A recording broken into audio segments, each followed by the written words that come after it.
Today we're jumping into Psalm chapter 27. Psalm chapter 27. This is in your notes. This is in your notes. And as you turn and open up your program for today, you're going to see an information card. If you're visiting, that's a way for us to learn a little more about you. But also at the bottom, there's a prayer card there that you can put a request down, and we will pray for that request 10 to 15 times this week. And we have found a tremendous amount of grace around our body as our body prays for one another. So fill that prayer card out. But you have in your notes there, I wrote this, the right perspective. This is Psalm chapter 27. The right perspective comes from having the right priorities. The right perspective comes from having the right priorities, and the right priorities come from praying the right prayers. You don't need to write this down. It's already in your notes. I'm ecstatic that everybody in this congregation takes notes, because we know that we're not called to hear the word or be a hearer only, but to be students of the word. So we all take notes so we can go through them Monday through Saturday. But in your notes, again, it says the right perspective comes from having the right priorities, and the right priorities comes from praying the right prayers. I want to talk to you and use David's words today in Psalm chapter 27. But first I want to tell you a story about our new puppy. And our new puppy's name is Piper, and Piper is about 8 to 14 pounds, and she's a Havanese. And she's wonderful to play with, and she's very rambunctious like most puppies are. And the other day I was on my way to work, and I was going down Stone Quarry. I was only about a half a mile from our house, and out of the bushes literally comes a wolf. They're probably going to tell me it's a coyote, but man, this thing was big. It was brown, gray, white, black in it. I mean, this sucker was a full-blown National Geographic wolf. I tried to stop, but somebody was behind me, and I didn't want them to hit me.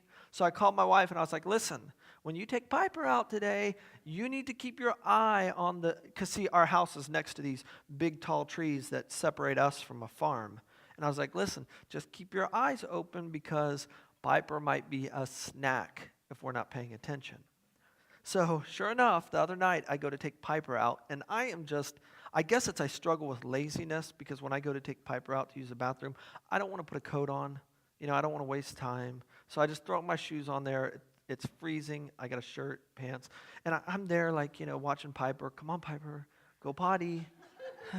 And all of a sudden, I hear this owl that we hear all the time, that it must be the size of a dog, this owl, because of how loud it is. We literally, when we're watching TV in our living room, hear this owl that's like 100 yards away, way up in the trees. It's like, how big do you have to be for me to hear you inside my house? So I'm out here with Piper, and here's what's on my mind.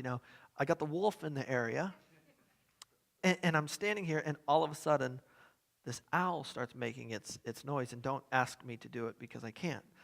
But it starts howling, maybe, or screeching. Thank you. It starts screeching. I'm like, this could go bad in a hurry. And if the wolf jumps out, I'm running inside. If the owl starts flying, I'm running inside. So I'm kind of like doing the whole protective, watch the bushes and the trees and watch the dog, and at the same time freezing and telling the dog to go potty. And all of a sudden, no lie, out of the bushes jumps one of the biggest rabbits you have ever seen.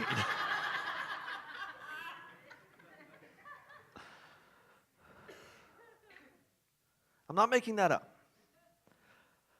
Let me tell you about the thought that went through my head when Piper finally went potty, and we walked inside, and I shut the door and turned the deadbolt. I thought to myself, you know what? There are a number of people that could break into my house because my house is not that fortified. But when it comes to the coyote and when it comes to the owl, I can breathe deep because everybody's safe. Nobody's coming through this door, right? And it was just this thought of relief that some things might be able to get through this door, but not them. And it's in this, or with this thought, that David writes Psalm chapter 27. He's been chased by Saul. And now he has just had an opportunity to take Saul's life, and he doesn't do it. Instead, he sits down and pens Psalm chapter 27. Let me read it to you, starting in the first verse. David says, "The Lord is my light and my salvation, so why should I be afraid? The Lord is my fortress, protecting me from danger, so why should I tremble?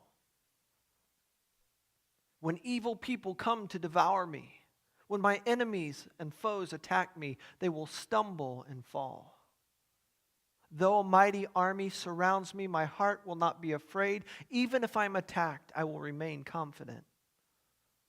The one thing I ask of the Lord, the thing I seek most, is to live in the house of the Lord all the days of my life, delighting in the Lord's perfections and meditating in his temple. For he will conceal me there when trouble comes. He will hide me in his sanctuary. He will place me out of the reach on a high rock. Then I will hold my head high above my enemies who surround me. At his sanctuary I will offer sacrifices with shouts of joy, singing and praising the Lord with music. Hear me as I pray, O Lord. Be merciful to me and answer me. My heart has heard you say, 'Come and talk with me.' And my heart responds, 'Lord, I'm coming.' Do not turn your back on me. Do not reject your servant in anger. You have always been my helper. Don't leave me now. Don't abandon me, O God of my salvation. Even if my father and mother abandon me, the Lord will hold me close. Teach me how to live, O Lord. Lead me along the right path, for my enemies are waiting for me. Do not let me fall into their hands, for they accuse me of things I've never done. With every breath, they threaten me with violence. Yet, I am confident I will see the Lord's goodness while I am here in the land of the living.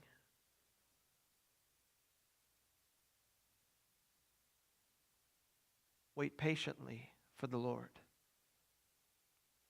Be brave and courageous, yes. Wait patiently for the Lord." Now, there are certain people we all like to listen to, right? There are people that have been there and done that, people that have experience, people that are successful, that if you have your choice, you are going to pick the person that has been there and won that battle to talk to.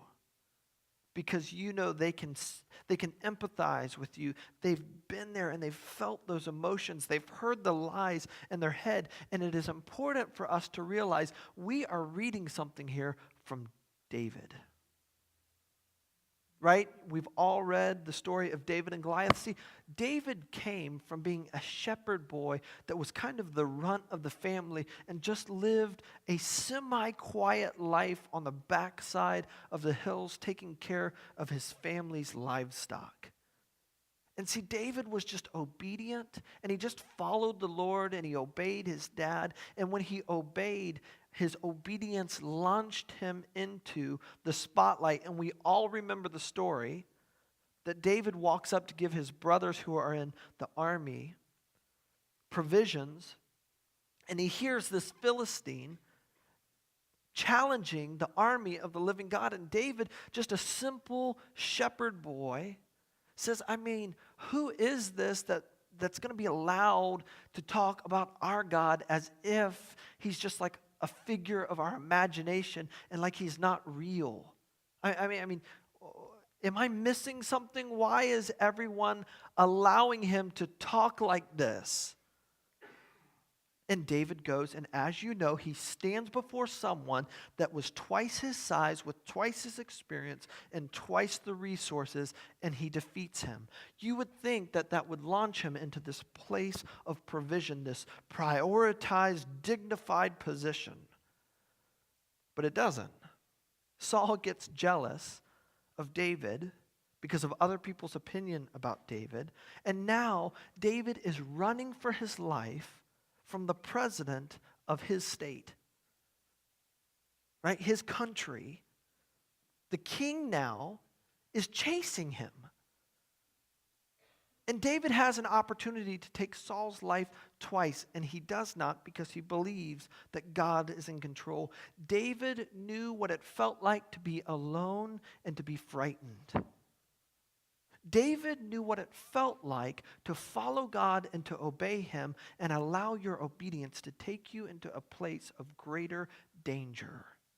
Right? You ever been there before? Lord, I'm obeying. I tried to hear your voice. I tried to step out once and for all, and this is where it got me.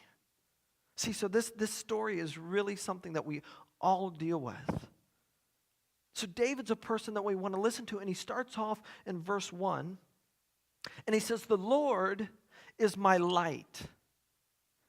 And this, again, is one of those verses that's so simple we miss it. The word there means vitality, guidance, my life. Going back to our statement that's in your notes, the right perspective comes from having the right priorities. And David just said this, listen, I went from being a shepherd boy. I dealt with poo most of the time, to being in an elevated position where the king highlighted who I was. And now all of a sudden that same man whose life I saved has turned on me, and I'm living from cave to cave with the people that are in despair and in debt. I'm surrounded by losers. Yet that same man, because of his priorities, would go on to be the greatest king in the history of his country. He would take more land, win more battles, defeat more enemies, push the name of the Lord, expand the influence of God because of his priorities. And he said, "The Lord is my life." I really could end today's message just with that. It's that simple. The Lord is my life. He is my life. He's my light. He's why I live. It is Him. It is Him. It's not my job. It's not my spouse. It's not the resources that I have. It's Him. He is my priority, and that's how a shepherd boy goes to become the strongest person in his country, is making God the light of his life, making God the number one priority.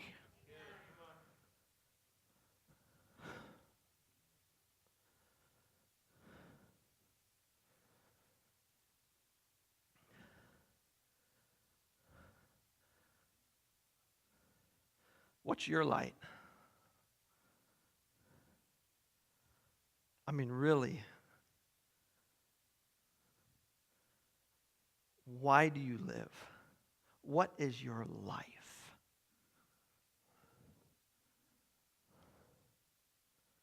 David goes on to say, "In my salvation, my deliverer. Why should I be afraid?" Some of your version says, "Whom shall I fear?" He's my fortress, my strong tower, my refuge. Why should I tremble? And see, our health is deteriorating because we deal with fear and stress so much. And the reason why we're all stressed out and we're fearful is because we act like we don't know what's going to happen tomorrow, or we act like God's not going to come through, or we act like God is not our deliverer, or He's not the one that redeems us. And I'm not talking just about eternally. Man, that relationship that you're in, that man, you made a mistake getting in that relationship, and now hell has just all broke loose and things are as bad as can be. The most dangerous aspect, or the most dangerous part about that, is maybe that relationship has become your light. But when we make Jesus our light, despite anything that we're going through, when we allow Him to be the light of our life, He's also our deliverer. He's our fortress. And David just said, listen, I have been through it all. I have gone against armies.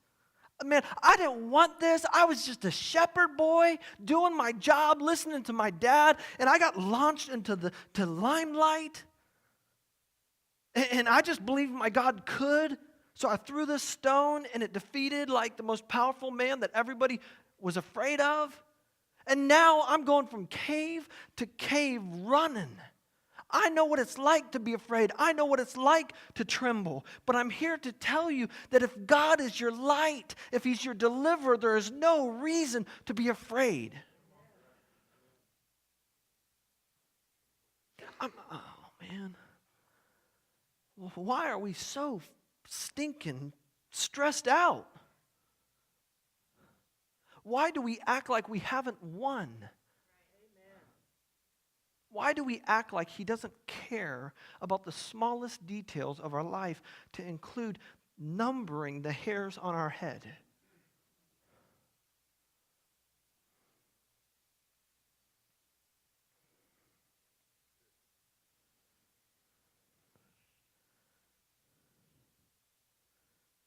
Verse 2 and 3. Let me read this again. It's cool how David puts this progression in verse 2 and 3.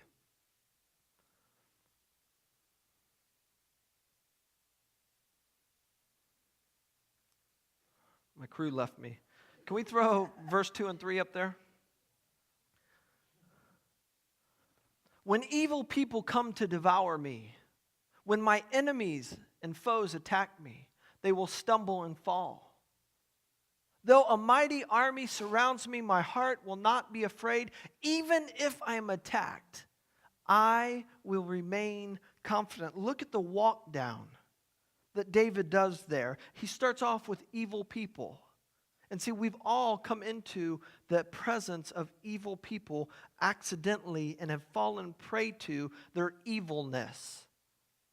And David says, whether it's evil people or my enemies that are strategically out to get me, or whether it's even an army, I so believe and I've seen God's protection that I have no need to fear or to tremble.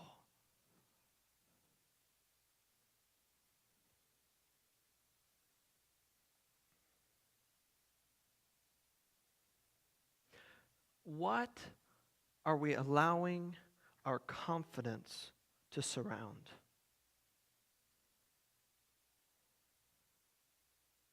What promises are we standing on? What is our priority right now?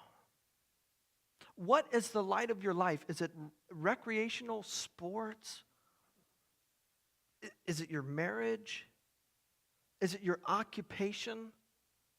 See, because if you are struggling right now and there's turmoil and there's stress in your life and you are really trembling, like David said here, what it reveals is that God is not the light of your life and He is not your deliverer. And yeah, I understand that when we first lose our job and it's unexpected, or something happens to one of our children and they're being taken to the hospital, yes, there is a real temptation and it will become stressful, but we are still called to look upon the history of God's interaction with mankind and stand on His promises of His love and the degree of His love for us, and know that everything is going to be okay. Life is not as random as we think it is. Again, in your notes, the right perspective. You know, Charlie, I'm stressed out, I'm worried all the time. You're talking about your perspective. Comes from having the right priorities, and the right priorities come from praying the right prayers. What was David's priority? Verse 4. The one thing I ask of the Lord, the thing I seek most, is to live in the house of the Lord all the days of my life, delighting in the Lord's perfections and meditating in His temple. Real quick. The pattern then was the temple, or the tabernacle of Moses, where they would set up the tabernacle the way it was supposed to be. God's glory, His presence would fill the temple, and everybody would come to. And what David was saying here is, I desire to stay in God's presence. Question would be for you and I, where is that temple today? And the answer would be inside of us. And see, so what David was saying, translated into our vernacular, is listen, I just want to stay in God's presence all the days of my life. And notice he says that to do that, we have to meditate on all of his perfections. The goodness of the Lord, meditating on him. And see, I have this thought process that if we're not careful, even good things, like our worship music, can have a vein of hedonism running through it as we sing about ourselves in light of who God is versus singing to him and letting that tell us who we are. The large majority of praise and worship music should be all about him, not about ourselves. And David said, I'm just going to stop and meditate on all of his perfections. How can you fathom, how can you really grasp that somebody sent their son to die in your place? I mean, when you really, really start to know God and his presence gets a hold of you, when his love penetrates your hard heart, you can't help but just be blown away by who he is.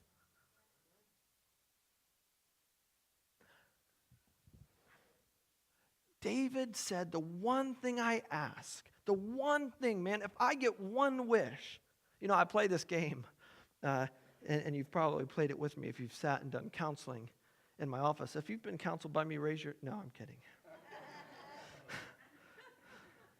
That's a joke. That's a joke. But I play this game, if I could give you one wish, what would it be? I'm going to let the cat out of the bag. That's my trick, to try and figure out what their heart really, really loves. Hopefully you forget that if you come to see me for counseling.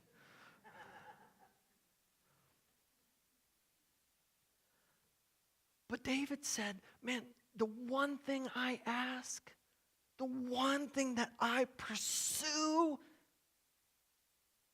is not my own safety. Though people are chasing me and they're after me, he has a garrison, a whole company of soldiers chasing me. They want to take my life. But yet the one thing that I seek is not for God to protect me. I just want to be in his presence. And it's not a selfish presence that says, God, let me feel how you are. Let me just discover how big you are and awesome you are. It's God's presence that enables us as we focus ourselves on him and who we are in him. God, you are so good. You're so, Lord, how in the world did you choose me? How did you pick me? Thousands of people are going to hell today, and you chose me. You chose me, man. You redeemed me. I don't deserve it.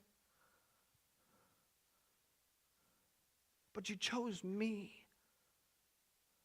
Your redeeming love that just doesn't give up on people, that pursues them even when they curse you, even when they beat you.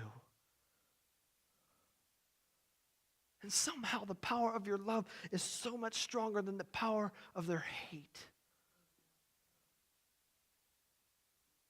And it all comes because David says, I make his presence my priority.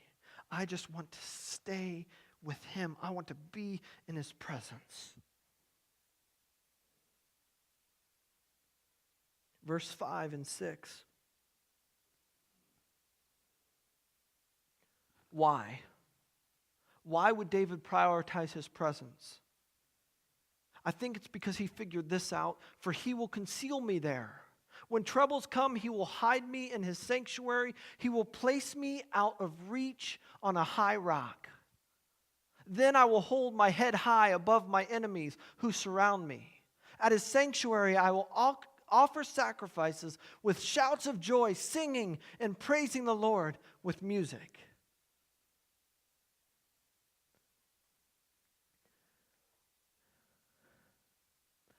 I like going over to the Kettering Tower and going up to the highest floor, which is floor 29, and looking out over our city. And it's crazy, especially when I have a bad day and life seems to be like coming in all around me. Going up to the 29th floor of the highest building in the city, where you can see the northern parts of the city all the way down to the southern and the east and the west, somehow getting higher and elevating my perspective calms me down.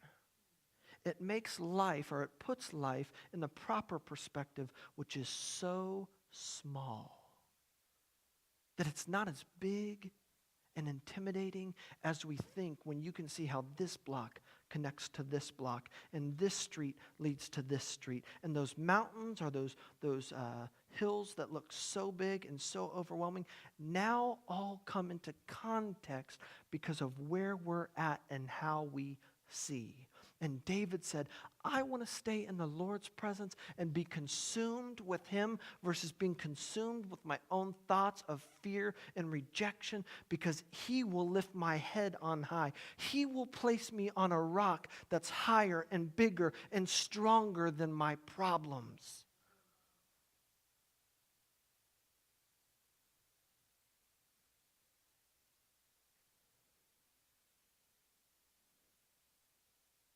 Isn't it interesting at the end of verse 6 that he says, I'm going to offer sacrifices with shouts of joy? And one of the things that I love about David is that he did not care what other people thought about him. And if we could get there, we would feel so much more peace and satisfaction in life when we quit trying to be or live like Mr. or Mrs. So-and-so. God made you with your own identity. There's nobody else that will ever be able to fulfill the combination of God's DNA and his purpose with your identity. Embrace who you are in Jesus. Know that he's put his Spirit on the inside of you to provide a presence in your life that can overcome the greatest of odds. Right? So the right perspective comes from having the right priorities. David prioritized God's presence. What are you prioritizing? Man, get rid of those religious thoughts, and the half-hearted prayer that happens in your car, and talk about, or have a talk with yourself about, really, what do you prioritize? Is it looking good? Is it the compliments of our peers? Is it being the perfect mom or perfect spouse? Maybe a good dad? Maybe it's just bringing money in or food in. We're going to talk about that in our marriage conference. Man, men get jacked up thinking because they bring a paycheck home, they're doing their job for their wives.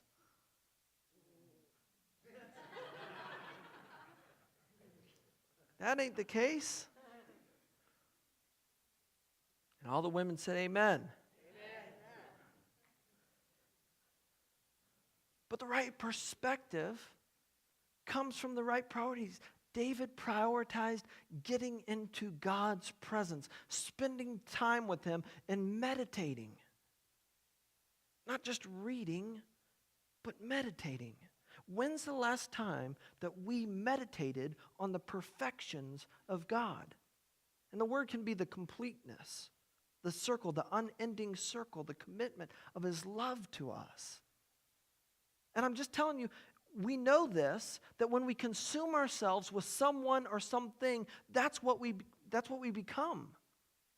And that's why it's so important not to worship ourselves in light of who God is, but to worship God and to meditate upon him. And in meditating on his goodness, his love, his joy, his patience, his mercy, we start to take those traits on. The right perspective comes from having the right priorities. The right priorities come from praying the right prayers. We're getting ready to take communion. So I'm not going to read verse 7 through 14 this morning, but I just would ask that you take time to read all of Psalm 27 this week, and look at verse 7 through verse 14. Again, the right perspective comes from having the right priorities, and the right priorities come from praying the right prayers. What you'll see there in verse 7 through 14, David says, teach me, lead me, protect me. And see, here's the trouble that we get lulled into, the wrong thought that we believe. And that is that because God promises all things will work together for good in Romans 8:28, we think that all of a sudden we can be detached and all of those things are going to happen, right? With this thought process that says, he's God. If he wants it to happen, it will happen anyways. And then we sit back and we wonder, why aren't his promises evident in my life? That's because with an end in mind, God provided a means to an end. And the means to an end is prayer. That prayer is publicly confessing or verbally acknowledging God's promises over your life. Romans 8:28 is not enough to see God's promises fulfilled over your life. Let me tell you or give you an example. I had recently been traveling and was just exhausted. And I had told my boys that when I got back in town, I was going to take them to Grader's to get ice cream. Right? Well, of course you make that promise early in the morning when you have tons of energy and feel great. I travel and I get back in and I'm exhausted. I feel like I've been beat up. I walk through the door and guess what my boys say? It's time to go have ice cream, right? You're still taking us to have ice cream. And there was something that surpassed my mind, that clicked in here, that there was no question anymore whether or not we were going to get ice cream. Despite what I had been through, despite how I felt, there was something, despite how I felt, there was something about my children reminding me of my promises to them.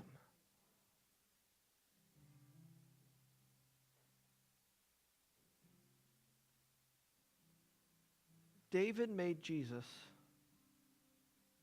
David made God the light. He made him his life. David made God his life, the sole reason why he lived. And in doing so, he found him to be his deliverer and his fortress. And he said, there's no more need to be afraid. He said, if there's one thing I'm going to ask, it's that I can be and stay in his presence all the days of my life. And he comes back and says, I am going to offer sacrifices with shouts of joy. When I feel overwhelmed and when my emotions are closing in on me, I am going to shout and get my voice above and outside of my feelings because I don't live life by my feelings. And he closes his psalm and says, Lord, teach me, lead me, protect me. If you would just bow your head with me. And I just want you to ask God and expect him to answer this question for you right now. Don't worry, he doesn't work off of performance, so you're not going to have to earn it. No matter who you are, what you've been through this week, I would like you to ask God this question right now.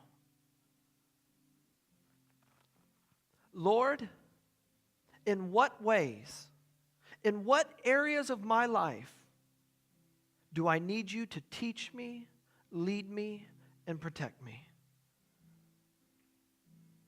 Lord, in what areas of my life do I need you to teach me, lead me, and protect me?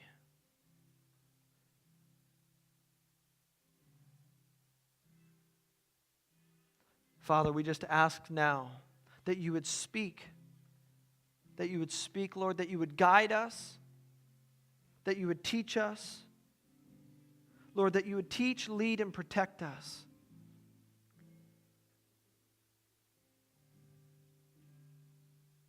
Inform us, Lord. Based upon your grace, teach us, lead us, and protect us.